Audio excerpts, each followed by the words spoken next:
గది నిండా చీకటి.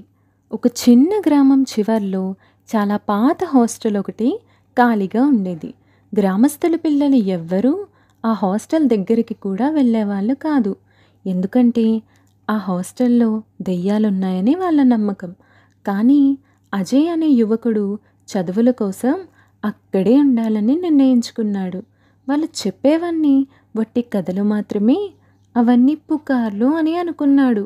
ఒకరోజు రాత్రి అజయ్ గది లైట్ ఆఫ్ చేసి మంచం మీద పడుకున్నాడు.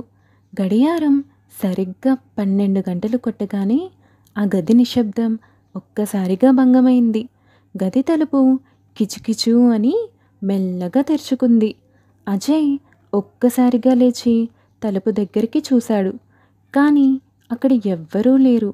అతడు తలుపు మూసి మళ్ళీ మంచం మీద పడుకున్నాడు.